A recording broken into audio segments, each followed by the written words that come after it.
Be serious.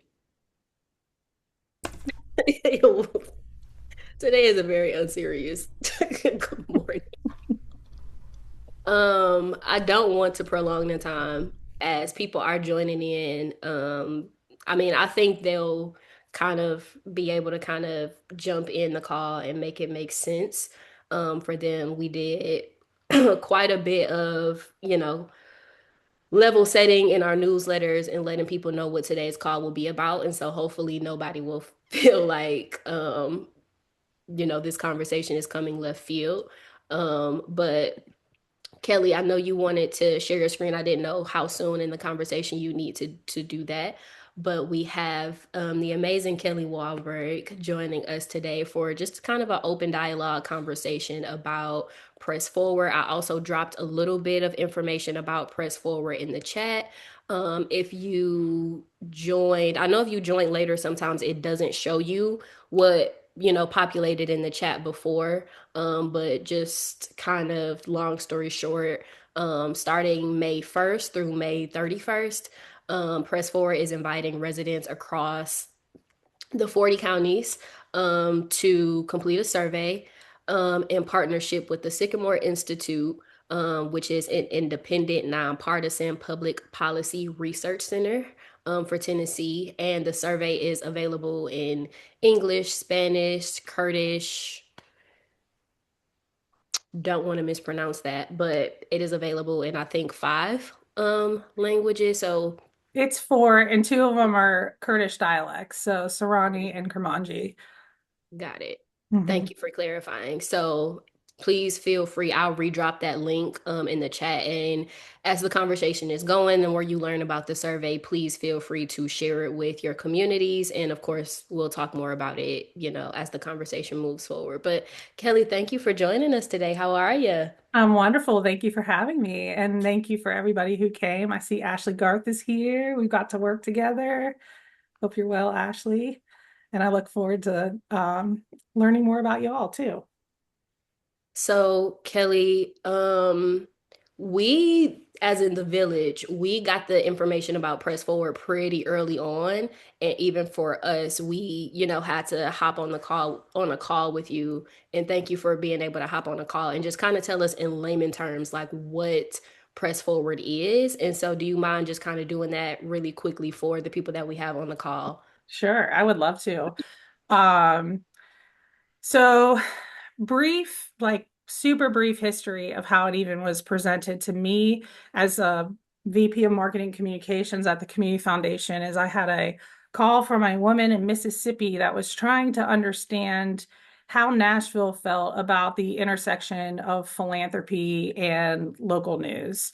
And it was very intriguing to me because just several months prior, I was doing an interview and somebody asked me, "What's next for you? What's your next big thing you want to work on?" And mine was, "What's the intersection of philanthropy and democracy, and how can we make movement in that?" In that call with um, this woman, she mentioned she had been studying journalism. Denmark has a thing called constructive journalism. It's a different way of how communities are hearing stories. And then she mentioned Press Forward. So, Press Forward is a national movement that has turned into a network of local chapters. There was a group of 22 funders, national funders, that came around the table and they saw what was happening in the local news space. And really, I try not to start out with the dire numbers, but I am going to share with you all so you can feel the impact of what's happening of around the ways that we get um, our local news and information. So let's see, share. And is that working for y'all? Yes. Okay, wonderful. In the last decade, there's been about 3,200, even more now, of local newsrooms that have shuttered across the country. And many of those are what I had a former media director used to call the itty bitties. But those outlets are really what's keeping us connected to what's happening. And there's been 266,000 jobs that have lost, and there's 3.5 million residents in 206 counties across the United States that don't even have a local news source. And through for the Community Foundation, we cover 40 counties in Middle Tennessee. We know that Nashville is certainly not a news desert, but it becomes one in many counties quickly. And we also know that it's becoming more and more difficult every day for people to live in Davidson County. And so I started to do a little bit of research. I was really interested in learning more about Press Forward and having a better understanding of why it's important. And so fast forward, it's been 2 years. I've been to local networking conversations. I've been learning about the impact on communities when they don't have reliable news sources. And so began really with, for me, a simple belief that access to reliable information is essential for healthy communities, and that we have to make decisions every single day based on that information. Things like, where do we live? Where are we sending our children to school? How safe are we, and how can we be safer during severe weather? I mean, our area is just plagued with tornadoes and floods, and y'all know you live here. What resources are available to communities? What's happening in our local government? And even how do we stay and feel connected to our neighbors? A big thing that we want to help create or help lift up is a better sense of belonging in Nashville. Um, but in my learnings and in my listening, it's also been discovered that not everybody experiences access to information in the same way, and that some communities are overserved while others are overlooked entirely. And so we've quite literally launched this chapter to because local information is a part of our community's infrastructure. And if you don't have access to timely and trustworthy and culturally relevant information, that affects everybody. It affects participation in civic life, in quality of life, and the opportunities that we have here. So I'm going to stop sharing this because I think I just said all of these slides. Um, and we can go on to the next question unless there is another question. Yeah, Kelly, I know. I mean, I know our first question was really just going to be about, from your perspective, why does this work matter right now? And I feel like you just answered it, but I do want to open the opportunity if there's anything you wanted to add before we move on to the next question. Well, this work matters right now. So the survey launched on May 1st, and it's scheduled to end on May 31st. I already know right now I'm extending that deadline 2 weeks based on the um, based on who has taken the survey so far and what information that we've gleaned. We have a heavy participation in Davidson County, and that heavy participation in Davidson County is, I think, at 70% from white people. We know that Wilson County and Rutherford County, and um, we hear from um, Murray County and Wilson, Williamson, Murray, and Rutherford. They have the next highest populations compared to Davidson, and we're really low in receiving feedback from there. But then we also go out even further into the rural communities, and it gets even less. And so I have a target of about 3,000 responses. We've received 1,000 responses, and we aren't going to be able to make really smart funding decisions to get dollars back into local newsrooms. And when I say local newsrooms, I'm not just talking about the ones that we're used to seeing every single day. I'm talking about the podcasters. I'm talking about the people who are sending the newsletters that are really informing and connecting folks. These student journalists, like everybody receives their news in a different way. And so we need to know what information is actually reaching people. Who do people trust? What feels useful? what feels like it's missing.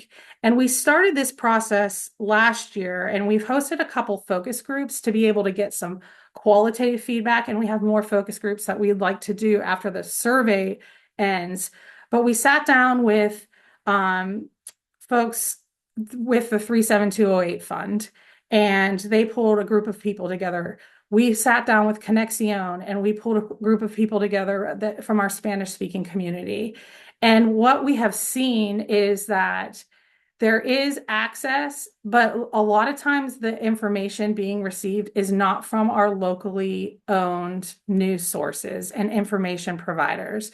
Oftentimes it's coming from national outlets like CNN or Fox News or in between. We know some of our local broadcast stations are also plugging in with national stories versus really sinking their teeth into what's happening in our own backyards. And then we heard from Conexión. A woman has lived in Nashville for 2 years. She grew up in Miami, spent some time in St. Pete's, and she said, I guess I just didn't realize or I took advantage that I could open up a news story and I could see myself represented in that news story. And she doesn't see herself represented in Nashville's news stories unless it has to do with the immigration enforcement operations that are happening across the region. In 37208, there was a wide swath of where news was accessed, but it was representation that wasn't reflective of the good that is happening in the community.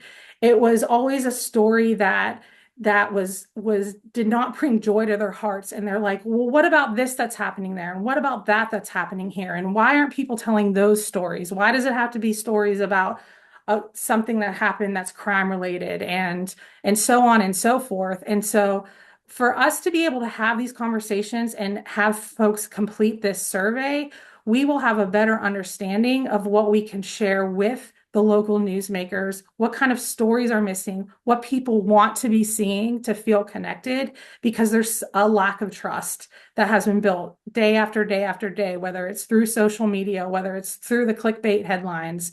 And so it's helping us put those pieces together to help make one, case statements to funders to be able to fund this type of thing, to help newsrooms become more robust, add more journalists. You saw that 3,200 number. Not only are the newsrooms closing, but the newsrooms that still exist are shrinking every single day, which means there's less warm bodies out in the community being able to get the stories. And if they are able to get a story, it's more of a surface level story and not, digging deeper into it. Ford is building a huge plant in West Tennessee, and the messaging that has been coming around that is how great it's going to be for economic development and people are going to have jobs. Yes, and who is researching and telling the story of the impact on the environment that it's going to have for all the local farmers that are there? What is happening to the water? How's that going to affect their crops or their animals or, all of the above? And so we need to identify what is missing, what's useful, who is trusted, and what's actually meeting folks where Yeah. they are. I love that you highlighted not only access, but lack of access to emphasis on reliable information, especially for minority communities and underrepresented communities.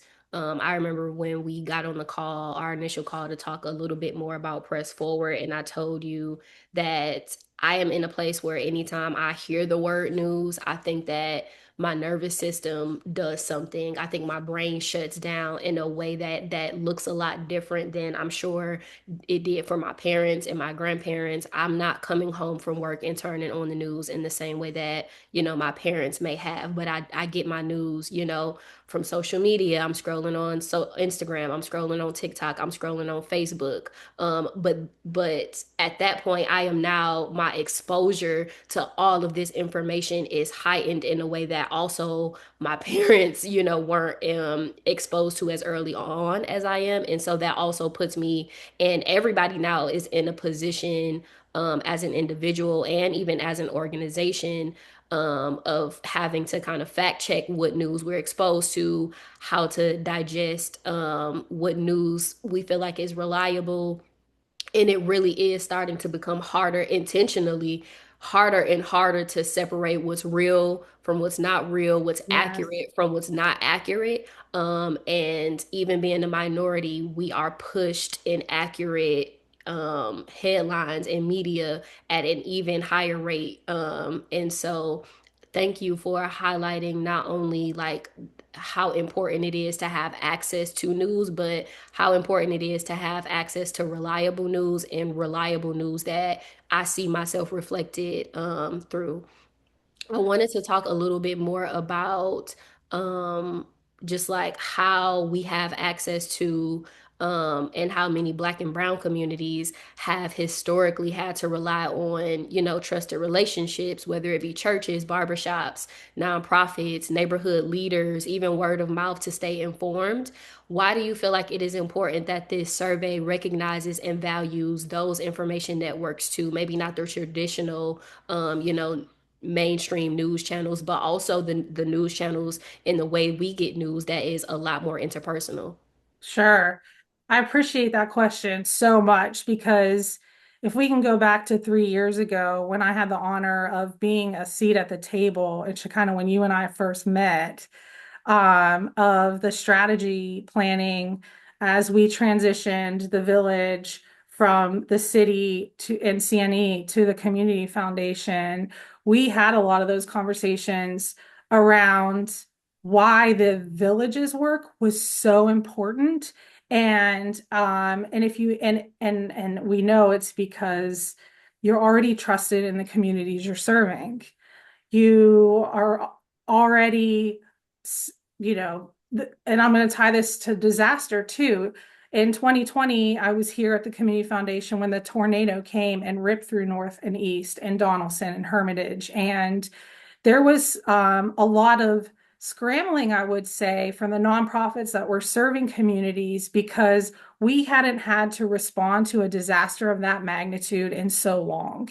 And so we worked with several organizations in each of the communities. And when it came time to pulling the information to try to get it into one source of truth, so we knew which neighbors were touched, we understood what the needs were, which organizations needed to be deployed to help support those needs, whether it was tarping of roofs, removing debris, feeding, financial assistance, legal assistance, all the things. That became more of a struggle because we had not had a coordinated effort to support. So we needed to even build trust up amongst the organizations themselves. And that is reflective of the same thing that we need to do when it comes to where we're getting the local news and information from. In our focus group with Conexion, it was they didn't trust news of where it came from. And Shekinah, you're right. Like every day we have things flying at us. They call it pink slime news if it's something that has been created to support a particular party or to get a particular thing. And media literacy is so important for our future generations and even ourselves and our elders who are more susceptible to believing what's coming across at all times, or we just want to just like space it out. And so understanding that trust needs built first because we have to know what's happening when our schools change. And Conexion, they're hearing and believing and connecting more from information from the wherever their kiddos are going to school. If the educational institutions are sending out information, they feel like they can trust it.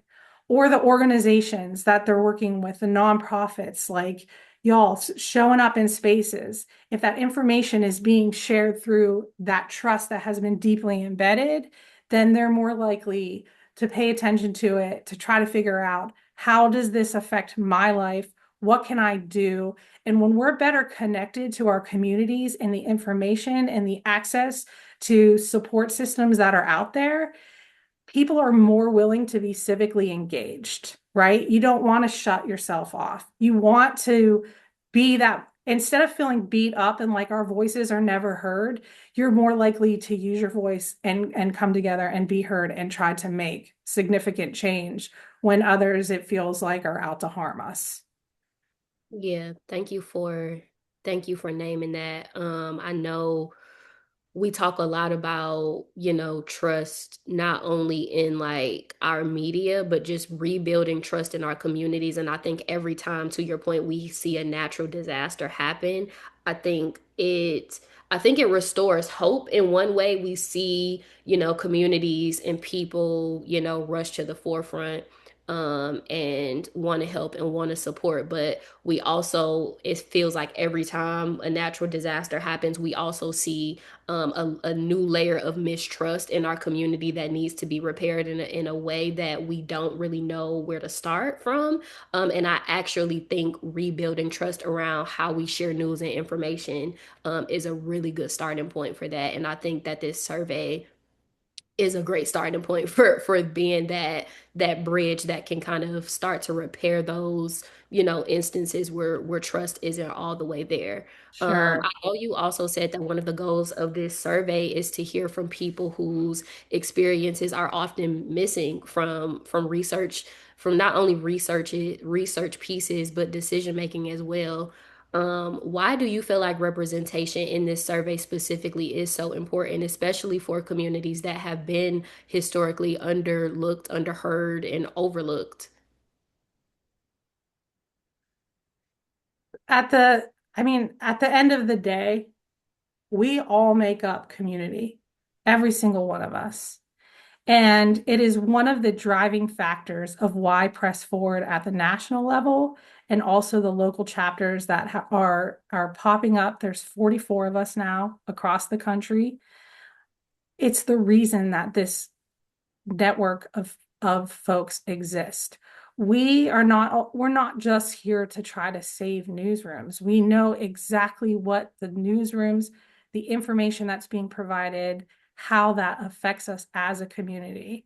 Um, if I'm going to jump ahead to for that, and I'm going to show what is considered critical information at the federal level, and and hopefully it will help add a little bit more light to it. Um, so the Federal Communications Commission, they've identified 8 essential categories here. Emergencies and risks. We just talked about that. We talked about that with natural disasters. To kind of to what you were saying, in 2022, 2021, there was a flood in South Nashville. And that lack of trust, when at that point we were a year into responding to not just the tornado, but to COVID, the civil unrest that was happening, the Christmas Day bombing, and then came this South Nashville flood. And floods are difficult when it comes to a media, unless it was like the 2010 giant one that hit downtown and the Grand Ole Opry. And those floods were there, those waters were there for days, right? But the flood that hit South Nashville, it was a flash flood. And so that water came and then it went. And when there's not like a huge visual, a journalist can stand in front of, this mass destruction that is left behind by something like a tornado, the news starts to fall off despite the need that is there. And what was the moment for us during that disaster is we set up shop at Plaza Mariachi. We had all these different organizations to offer all these different services. And oh, yeah, FEMA was going to be there to talk about how you get started on trying to get some of the dollars that FEMA makes available during times of disaster. And we had low attendance from community members in South Nashville. And it was, oh, okay, like FEMA's in the house. That is federal. That is a threat. And so now how do we turn the information around to take the threat away and say there's all these local resources that you don't need to provide the things that you are nervous about providing for some reason or another, right? Mhm. And so I just was long-winded on that. I wanted to share just context around that. The health and welfare. What happens when a new health clinic opens up in your neighborhood? How are people knowing that those services are available? Education. Huge. Oh, they're changing vouchers. Okay, like Mm-hmm. let's be outraged by that. Mm-hmm. I'm showing myself here, right? But also what's happening with these TCAP scores? Did the zoning of my school get changed and now my child all of a sudden has to be lifted out of where they feel safe and where they know their teachers and their friends and go to a different school because somebody else made that decision for us? Transportation, how are we, that was such a big talking point in Mayor O'Connell's thing of this transportation, making access available, getting people to places quicker. We need to understand what's the schedule, what's the infrastructure. Economic opportunities. We talk a lot about upward mobility and how are we actively doing things that will actually move the needle into people's lives that move the needle also in a way that because someone's making a little bit more money, they don't fall into that benefits cliff where all of a sudden now they're not able to receive the benefits. And is that little bit more money even helpful? The environment, civic information, what is happening on the council floor? What is happening at the state house? How do we keep people informed and care and fight for our rights? And and then what's not listed on here and the 8 critical pieces, but we have added as a chapter here is sports. Because you think about the impact sports have on a community, right? Like Friday Night Lights is a real thing. People coming together to watch a track meet is a real thing. You are building community. I have made so many new friends because of my children's sports. People build trust. Those are their neighbors, their friends, their faith leaders oftentimes. They're sharing the information that they hear so people can stay connected and stay involved in what's happening in our backyards. Yeah, I remember during the last ice storm that happened, and people just kept saying the main thing that they felt like was missing during that incident was just one source, one trusted source that people felt like they could go to that could one map out resources and that they one could communicate to the communities that these resources were available in these neighborhoods, or this church was giving away, a furnace here, or a hot meal giveaway here, or a heating center here. And there were so many great things happening in the community. And like I said before, people show up and they do the things, but because we don't have, a trusted resource, or because we just don't have, things going by word of mouth is great, but if the community had a link that we all knew to click on, a website that we all knew to go to, that could map out exactly where things were happening, or how to get in contact with this person, or how to share this resource, that would have just been a lot more seamless. And even as the village, we had to look inward and figure out, how do we show up for the community in this moment, and trying to be that central place that people could kind of go if they needed a resource for all the things. But we also know that that has to exist, in within these micro ecosystems of the communities. And to your point, oftentimes that is the group of parents, that know each other through a track meet, or a group of faith leaders, or all the things. And so thank you for naming that.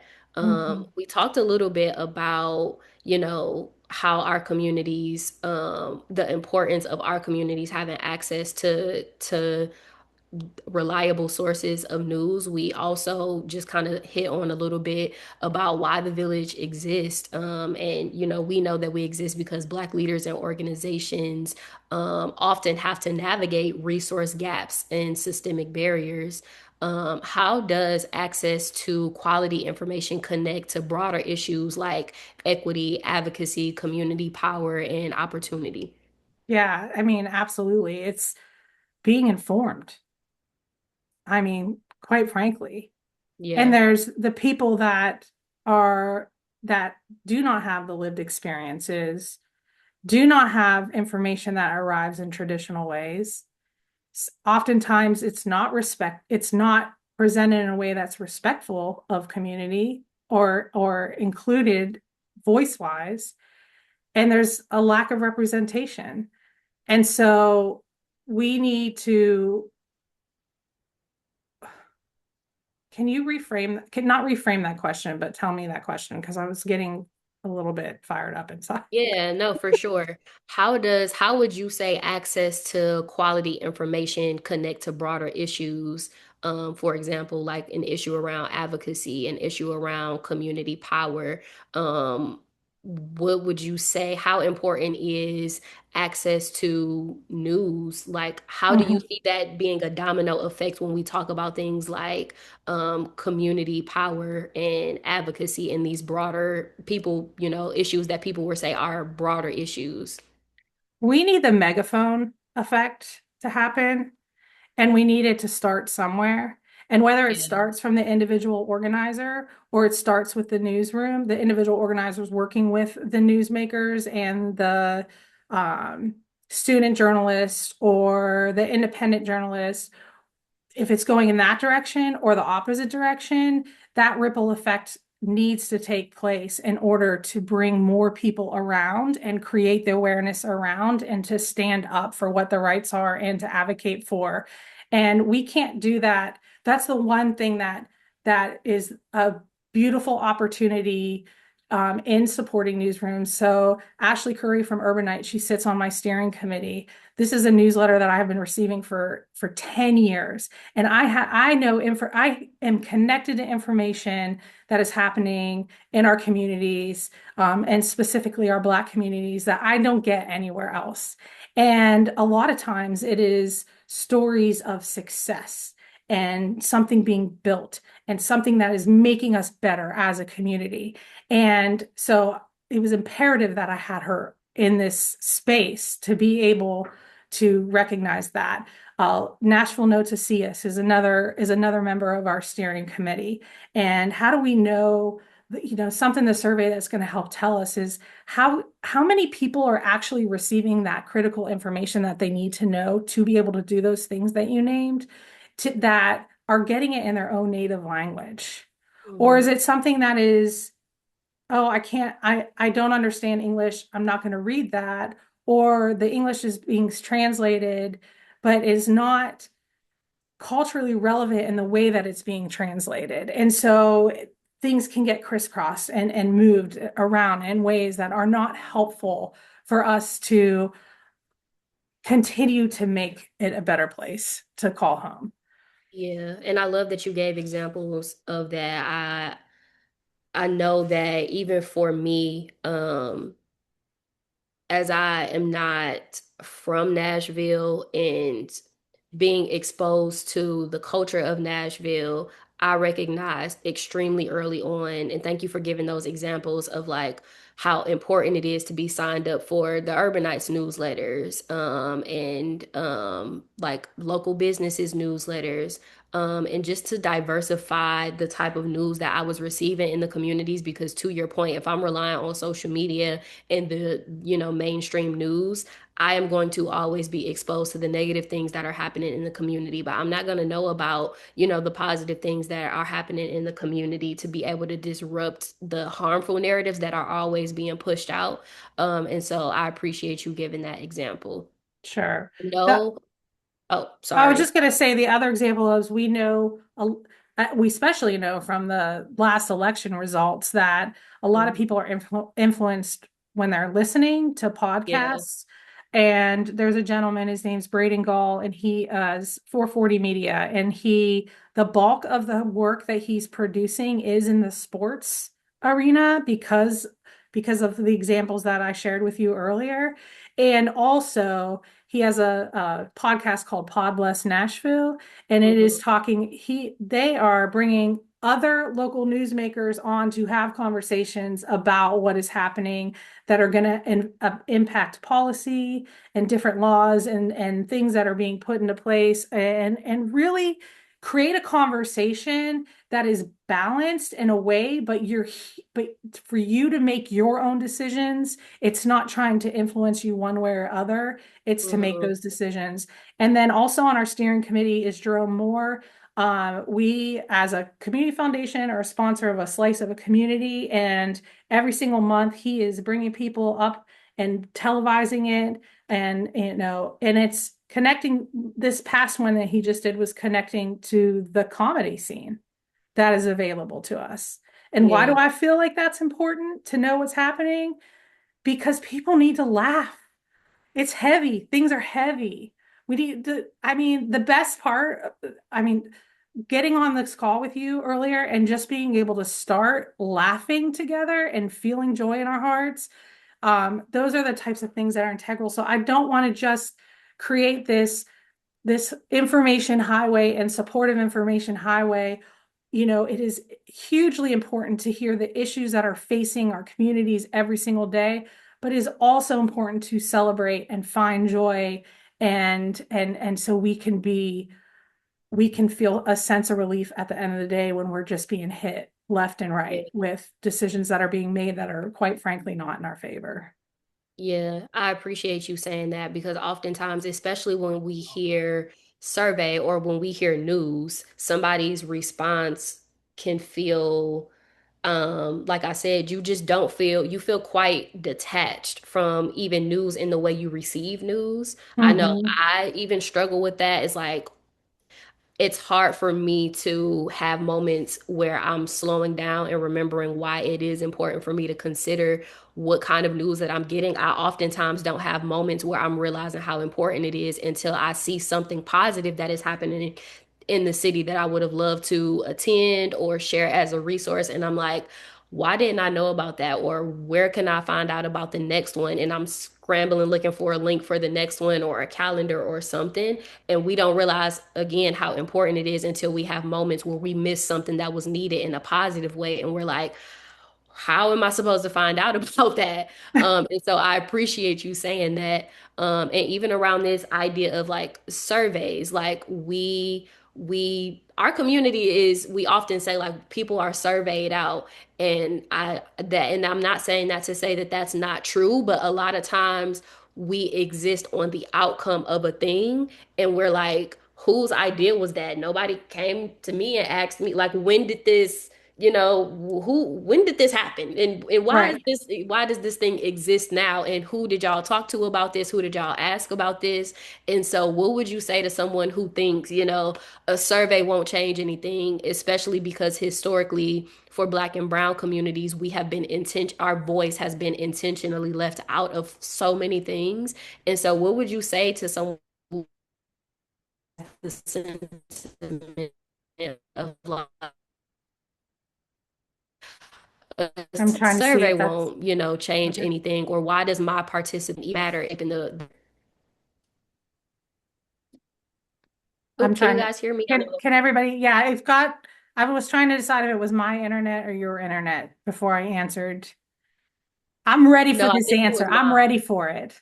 Because can you all I hear think it was me? mine. Did y'all hear the question? Okay. The question was basically like, I know people say that our communities are surveyed out, so that is one thing that we know to be true, but we also know another thing that is true is that our communities have intentionally been left out of so many conversations and so many surveys and things happening. And a lot of times we don't find out about things until they've happened already. And we're like, where did this come from? Why wasn't I asked? Nobody came to my door. Nobody asked me to fill out a survey. And so what would you say to people who are kind of maybe in the middle where they're like, a survey won't, change anything, or, they have seen historically how their voice hasn't, mattered when it came to shaping the future, and investments of support and solutions. And so what would you say to somebody who kind of has that sentiment right now of like, a survey won't change anything, so I'm not even gonna be bothered with it? I feel that. And when I was first getting started and saw that the way that chapters were being built, I also needed to be convinced of why a survey, because so many times in our region we are asked to take surveys, and then there's some results that come from the surveys, and not only are people's voices not heard or change being met, it ends up being a document that sits on a shelf and nothing is ever done about it. And I think it's hugely important to hear because I do think that we can't we can't move the needle unless we know where we're intentionally putting the dollars, right? Hmm. So I've started applying for grants for this program, and one of the things that I applied for before even having the case study of where people are, there's gaps in local news, the mistrust. Before I have that information, I've already gone ahead and tried to apply for a grant over the next 3 years that is going to help newsrooms collaborate with each other to do a deep dive on something that's within the upward mobility scope that presents information in a way that is digestible and offers a solution to our community members, right? And so I feel you on that survey piece, and it is just integral that we are getting the wide scope, the landscape of who our community members are and having their voices heard. So then when I am fundraising and or putting funds in institutions and spaces that are helping keep us informed in a really intentional way that is serving the populations that make up Middle Tennessee, which is why I was trying to figure out, okay, how do I, if anybody ever needs to translate anything, this is a total sidebar. There is a website called Deepl, Deepl, and I was able to translate 347 cells in an Excel spreadsheet in Spanish, Kurmanji, and Serrani, and then it helped me have cost savings there to make sure I was preserving the dollars to get back out in the community, because then I was able to partner with somebody and pay them, but they didn't have to translate it. They just had to read it and make sure that it was translated appropriately and correctly. So sidebar back. I just love to give like ways it's and that was Yeah. done intentionally. The other thing that we're doing to there's this whole issue around trust that we've talked about. And the National Council on Nonprofits released a survey at the end of last year after the federal funding had been gutted from so many of our organizations. Do you all know that there's 40,000 plus nonprofits serving the state of Tennessee? 40,000 nonprofits here. And it is like number 8 in the economic driver of dollars in our state, and it is in the top 10 of employers as well. And this survey came out, and they surveyed the country, but they did more surveying in Tennessee based on the type of state that we are. And this trust issue, they wanted to know, has trust eroded when it came to the nonprofit sector? And the answer is yes. And they wanted to know, well, who do you trust? And the answer was our faith leaders, our neighbors. And so we have intentionally, with this survey, we built a list of 150 faith-based institutions across the 40 counties, and we're trying to then tell their congregations, let's hear your voices.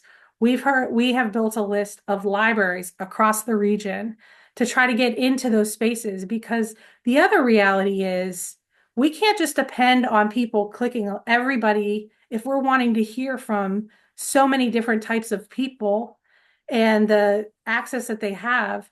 We know there's a lot of people that they don't have digital access in their homes. They have to go to the libraries or in their schools. And unfortunately, the timing of this and the rollout of this landed right at the end of the school year. So we're going to have to go back in the fall and try to get the youth voice, because the youth voice is so important. The youth voice is the future of our communities. The youth voice, we want to ensure that we understand how and why and where they're accessing news and what they don't trust, because not only do we need people to be interested in also being reporters themselves and sharing the stories and doing the deeper dives, where every single day, all of us on the call are even trying to figure out how to get our schedules to work, let alone understand what's happening around us. we need people out there to do that job, but we also need people to remain interested and ready to share unbiased information. And so we can't do that if 70% of the people who are responding to this survey currently in the last 2 weeks in Davidson County look like me, Hmm. because I don't represent the community. I represent a single sliver of the community. And that's why it's important. And to hopefully be able to either build trust, or there's already trust established, or build deeper relationships with community members. As somebody who sits in this institution of the community foundation, because it all is going to help us have better civic engagement and a better outcome, and um, really help more people feel that sense of belonging here.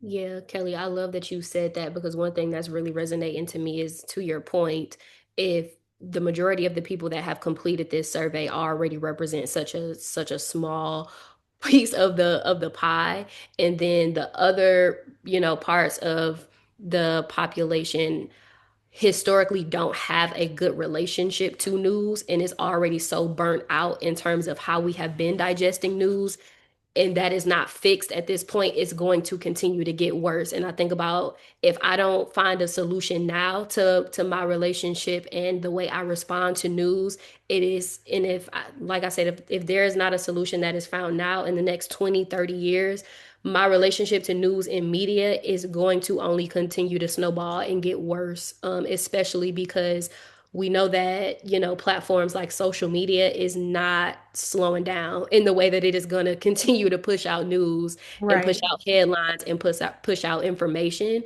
And so I'm just incredibly grateful for opportunities to be solutions oriented about that now. I want to kind of make this feel a little more personal, because like I said, I'm already thinking about what is my personal relationship to news and media, and how can I kind of discover solutions to that now.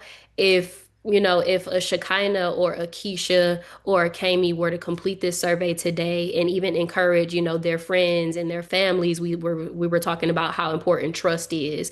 How, I'm more likely to complete a survey if my mom sends it to me, or if, a coworker that I trust sends it to me. But it may be a little harder for me to even see, forward thinking, how is me completing this survey gonna continue to make a difference in my everyday life? I know the bigger picture is news, but how is me completing this survey gonna make a difference in my everyday life and for the future of my community? That's a great question. First, just to lead into that, I just want to say that this survey would take anywhere between 5 to 10 minutes. It took several people 5 minutes. It took some people up to 10 minutes.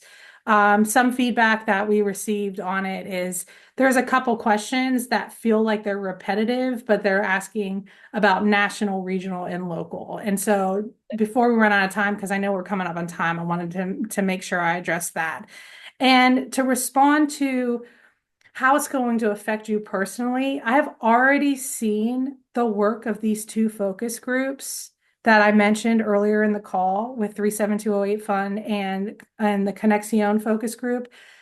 I have already seen from the newsrooms that I'm working together with make changes in the way that they're reporting, or what they're reporting, or reporter that they've added to their staff, right? And I mentioned that grant that I wanted, that I'm trying to get to fund more collaboration. Back in the day, it used to be these newsrooms were like first to break the story, right? They had to get there. Everything was a secret because they needed, that was before the clicks were so easy to get, right? They need people to buy the things. But now there's this collaboration, these collaborations that are happening in these newsrooms. Main Street Media, they own 19 papers around the region, and they are reporting what is happening in those specific communities, and that's it, right? There's a student-led newspaper now called the Nashville Sun. If you all haven't heard of it, it is led by somebody who found out all the schools that still have local journalism classes and are producing a paper every single month. She has pulled people from everyone and she is paying them to write the stories, to take the pictures, to design, to lay out. And so those the types of changes that are happening from the survey, we're going to hear what is needed. I would love to come back on a village call after the survey is done, and the Sycamore Institute has really helped us identify these pieces. We've had a few more focus groups and share with you what we've learned from it and what our hopes and dreams are for the future and planning, that you would be able to see change happening in your own life reflected on what listening has done for us around this Yeah. press forward initiative.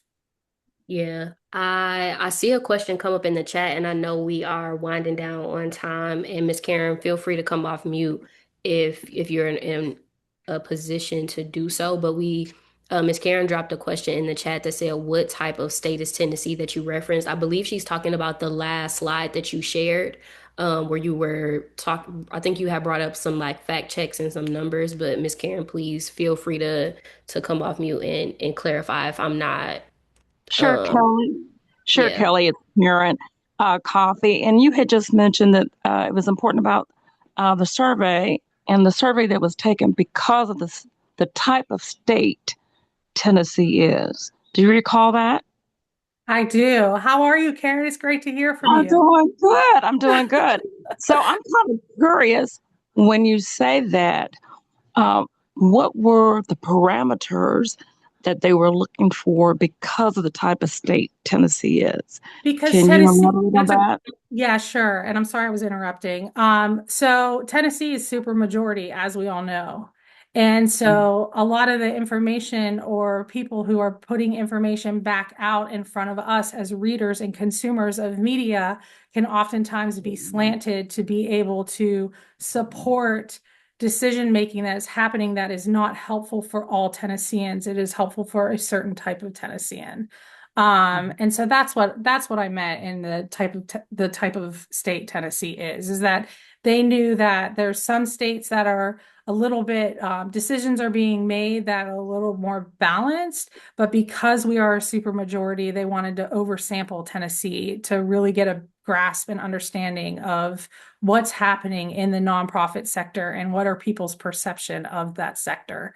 I can go ahead and I can also Ms. Karen, email Shekinah a link to the results from that survey if you all are interested as nonprofit leaders to see what was happening from there. And I can share also that the Tennessee Nonprofit Network, which is a free, if you're not members of yet, it's a free membership base and will continue to be for the next, at least for the next year, Mhm. will be offering I'm working together with them. I sit on their board offering communications toolkits, and there'll be three Mhm. different toolkits. One that is around um, how do you engage with media and tell those stories. Like there's some reporters in our region that do a great job telling stories of what's happening in the nonprofit sector, but there is Mhm. definitely more space for more of your work to be in the spotlight. The next one will be around donor communications, and it'll be a toolkit and training around donor communications. And then the third one that will be released at the end, towards the end later in this year, is going to be around crisis communications. And as somebody that has been a central point in a crisis communications crunch around disaster response, it doesn't feel Mhm. good. And I kept saying, from that experience, I kept saying I could never, if I don't know if anybody remembers the show Scandal, but I walked away from that saying, I never want to be Olivia Pope. Like, how does she live under that level of stress and trying Mhm. make sure the right story is being told? And so that's some of the stuff, Karen, that came out of the survey from the National Council on Nonprofits was to equip Tennessee nonprofits with more tools for effective communication and also ways to be able to tell the stories of the good work that you're doing. Great. Thank you Thank for you, the Kelly. question. Yeah, it's nice to hear Uh-huh. your voice. Thank you.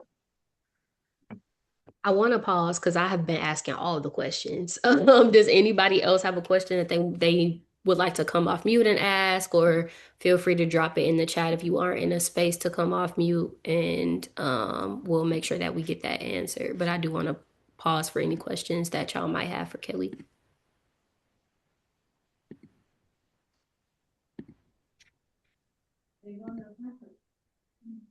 Kelly, can you hear me? I do have a question. Sure. Who's talking though? This is Karen. Oh, okay. Yes. I couldn't You see know, on the just to go ahead and have a challenge to media, print screen. media, or to all media, like a 30-day challenge to report good news. That's fantastic. Mm-hmm. To I'm going report to good put that news. out there for them. Thank you, Kelly, because Yes. I think that is what is needed to report Okay. good news. Because most media is for I'm going to say this, for negative news, things Hmm. that'll give people the other type of wow factor that is not always positive, that is not always amplifying or uplifting, Hmm. right? Yes. So, but take the good news and amplify the good news Hmm. and the support and see how individuals and communities change. Oh, I If they can love just do this it for 30 idea. days, The reason I yeah, paused, because I'm yeah, sitting here like cranking in my head, how do we measure how communities have changed from that? And would it quite possibly you'll just get from our everyday responses. interactions? What's You'll that? get responses. You'll get responses from individuals because people repeat the news that they hear.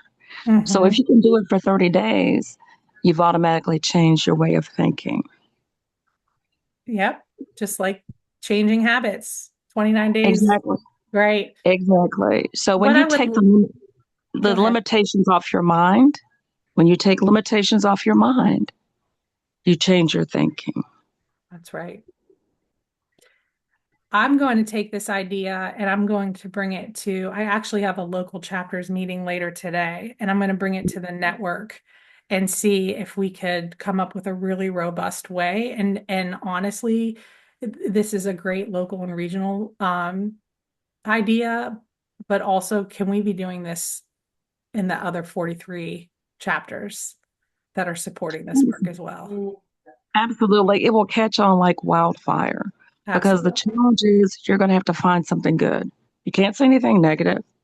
You can't Right? say anything bad. You can't hunt for it. People hunt for negativity, the sensationalism of negativity to sell or to get people involved. Instead, use that sensationalism for something good. We all need something good, don't we? Absolutely. Thinking about how Absolutely. my nervous system will be reset from 30 days Yes, of good media. I really love that idea. I do too. I'll get back to you and let you know what I hear. The ideas I Love hear. that. I love it. Are we going to start those 30 days June 1st? Is June Well, 30-day month? I For need to 30. 30 get days. I need to get those who I am connected with in newsrooms talking about it too.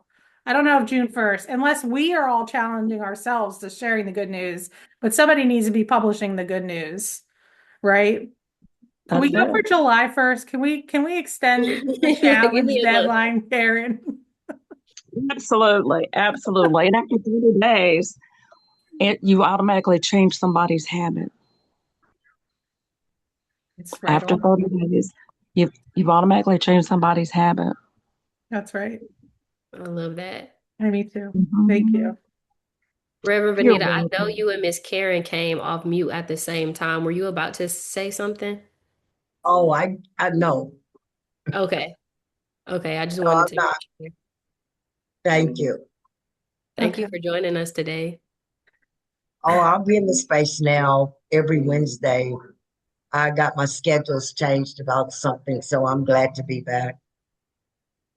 Thank you. We're glad to have you back. I know we have this link actually is going to be expiring soon. And so we're going to be updating the link. And so we'll make sure that people continue to have those on our calendars. We also send out text messages now, which I'm super excited about, and exploring more ways to have the meetings handy and easy access for our members. And so just wanted to give that quick update. I know we are at time, but feel free. I redropped the link to the survey in the chat. Also, I will drop Kelly's email, my email, all the things in the chat. Feel free if you have any questions about Press Forward or just about nonprofit and the way we receive our news and media thoughts, all the things. I'll make sure that our contact info is in the chat. And if you need to email Kelly anything, I'll make sure that, we all know how to do so. I do want to leave enough time if you have time to stay on, if anybody has any announcements, speaking of news and media,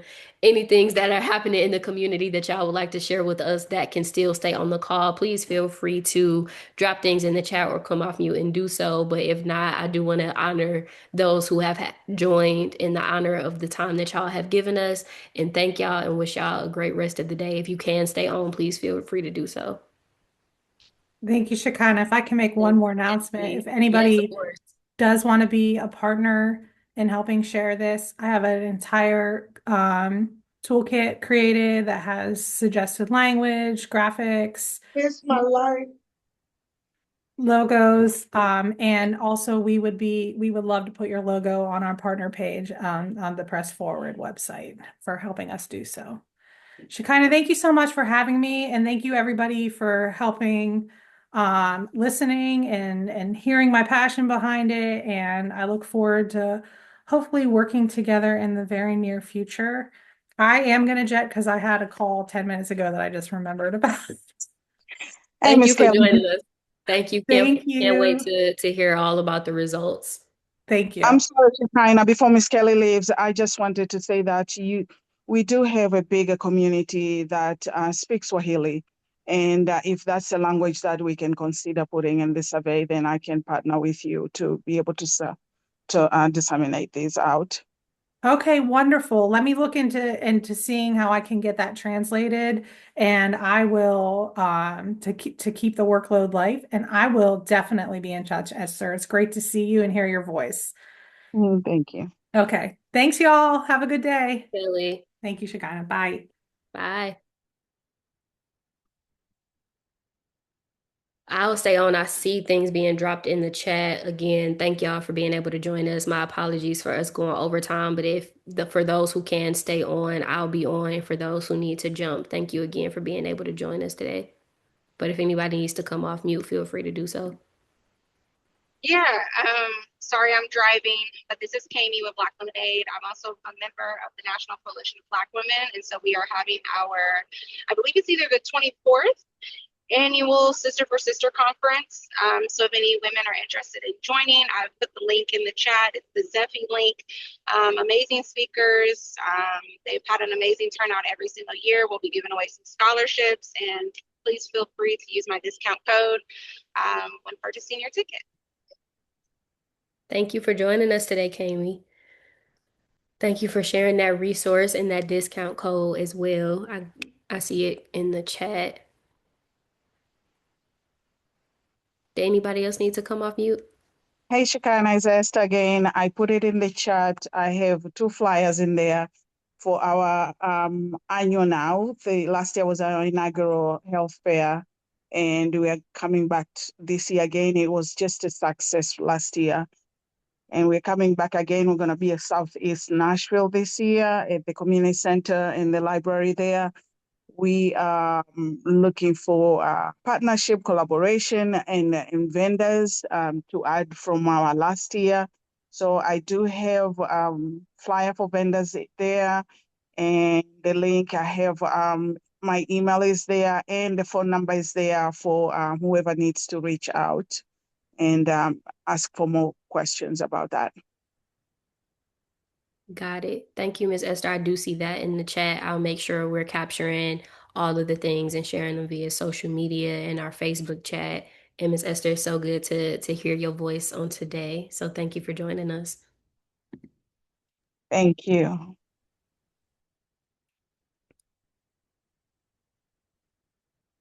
Anybody else before we hop off? Okay, well, thank y'all for joining us. Look forward to seeing y'all in person next week. We'll be in person and information will be shared about that. I believe we will be at oh, I ain't about to lie to y'all. It'll be in the newsletter, but we definitely will be in person at a co-working space in North Nashville. If you know which one I'm talking about, I think it's not many and it's not far from the Village House, but the information you'll see it on, all of our news feeds. Our very own Ashley Garth will be hosting kind of like a village wellness day. So we're super excited about that. Super excited to see y'all in person. Thank y'all for joining us. I will not keep y'all, but enjoy the rest of y'all day. See y'all.